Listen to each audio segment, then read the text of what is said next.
Welcome back. Okay, now the third tier. We know what we're going to wear and how to keep it all together. We've got a gift for everyone that we made with our hot little hands. And finally, the third tier of this holiday is Joy. She's like here from Weight Watchers to explain to us how to make it through the time period where sometimes we just gain and gain and gain over this time of year. So first of all, why is that we're, the hustle and bustle and all that? Why are we just...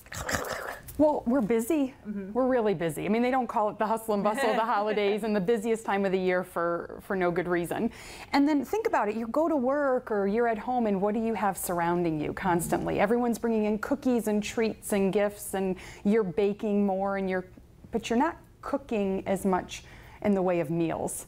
Right, the vegetable count goes way down at this time of year, I notice. Yeah. Like even so to the point where you crave, oh my gosh, I haven't had I should vegetables. Have a salad. Yeah.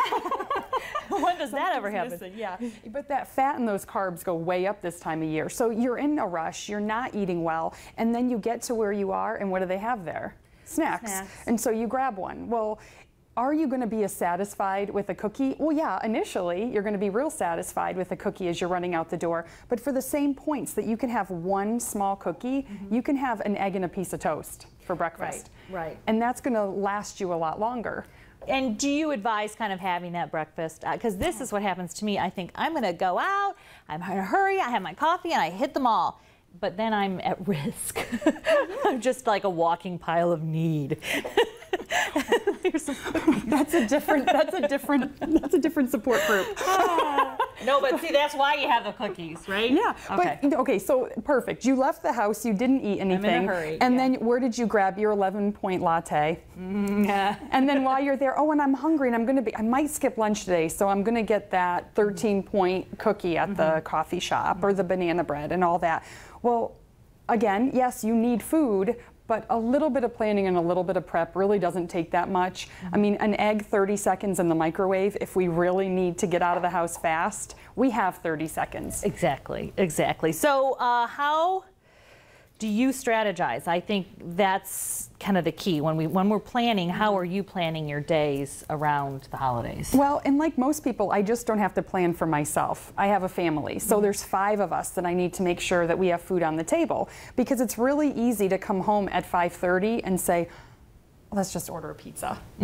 Yeah, right, because you have cooked for other people or you have been at parties, and I think I don't want to do it anymore. I don't want to do it, and I don't want to clean it out. Right. Either. So an easy thing, and I got this out of our new cookbook, What to Cook Now, and it's in all bookstores. There's 300 recipes in there, and it goes all the way from very, very simple recipes to quite gourmet recipes. There's actually an entire Christmas dinner in there that you can follow.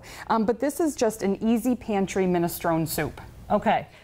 So this looks packed with stuff. It is, and it is a vegetarian, but it's hearty enough that even the meat lovers in the house are going to get their protein satisfaction out of it. Okay, so what do we put into this? Well, real simple ingredients that you have this time of year normally anyway and in your pantry. So we started off with just some onion, carrots, and celery. We just sauteed that a little bit and got them nice and soft with some garlic. And then I added 7 cups of vegetable broth. Okay, do you have a preference, or what should we be looking out when we buy these broths? Because we've got, some that have a lot of salt and some, when you're grabbing one, what do you keep in mind?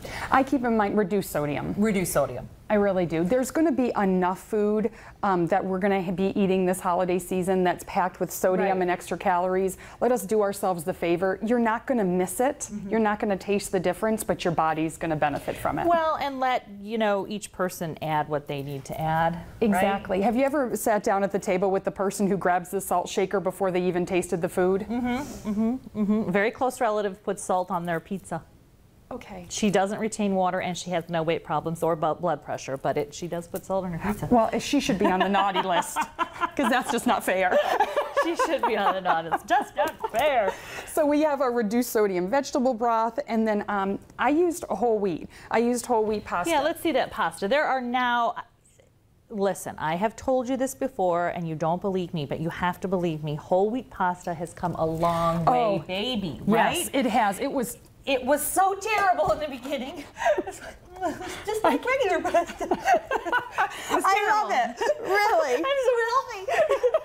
No, it's totally great now. It's really, they've made a lot of improvements. I don't know what they've done to it, but I always buy whole wheat pasta now, and it tastes just the same to me and better. Well, and even remember making the transition from white rice to brown rice? Right. Now I can't even go back because there's so much more flavor, in my opinion, in the brown rice. But just try it. You got to start with the whole wheat. If you're going to be having pasta, just give it a try. So that's a Meyer brand. So you can use store brands and. Oh yeah, or any small pasta really. And then I put a can of drained and rinsed chickpeas and red kidney beans. So there's your protein, and that's going to keep you going. So you've got your veggies, you got your protein, you got your fiber. This thing packs a punch for all the categories you're supposed to knock off on the list. Absolutely. today. And then I have a can of diced tomatoes drained put in there, and then I put a fresh small zucchini. I chopped it up and I put it in there. Zucchini you can pretend zucchini is potato. Honestly, I mean, without having potato, the zucchini mouthfeel is what the chefs say. The zucchini does that for you. And we've got a lot of great flavor because I have basil in there. Okay. It was actually fresh dried basil, if that makes sense. And it was beautiful. And the smell of it, I know you can't smell it, but I promise you, it's good. It smells really great. Beautiful. There's nothing that you're sacrificing by having this. And a big bowl of this, and you will feel so much better about yourself for lunch than if you did just go through the... And it's warm, it's comfort food, it's not taking a lot of your calories, and it's going to keep you fuller longer than just grabbing what we're going to talk about next. Okay, so then the other big problem is sweets. And this looks like a whole plate of no, but it's not. But it's a whole plate of yes. As long as you don't eat the whole plate of yes at one time. Okay, so what are these that we are looking at? Okay, these are called gooey brownie bars. Gooey. And I did not skimp on anything with these. Okay. Now I want to tell you that with Weight Watchers or with any program that's going to work for you, don't deprive yourself.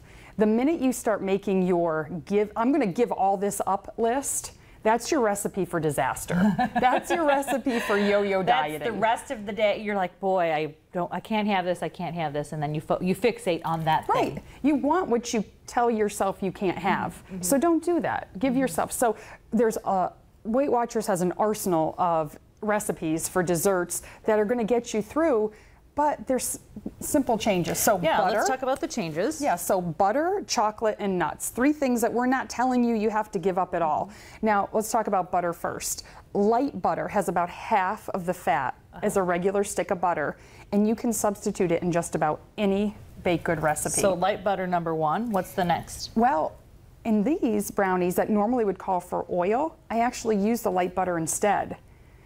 The oil doesn't enhance the flavors of the other ingredients like butter does. And also think about salted and unsalted butter.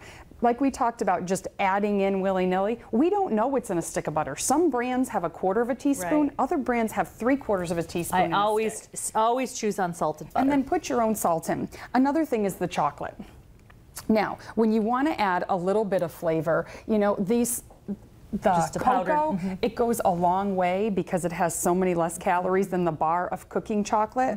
But you know what? Sometimes when you just need a little bit and you want the real deal, I brought mini chocolate chips in. Mini chocolate chips will do the trick. It will. You can melt them, you can drizzle them, real chocolate on there. Where is this recipe? Is that also in this here? recipe is on WeightWatchers.com. Okay, and say the name of it again. Gooey brownie bars. And so you can have this, and again, WeightWatchers.com is a wealth of information, and I think you've, coming always at the beginning of the year, there's great deals if you want to join Weight Watchers. It's a good time to check it out.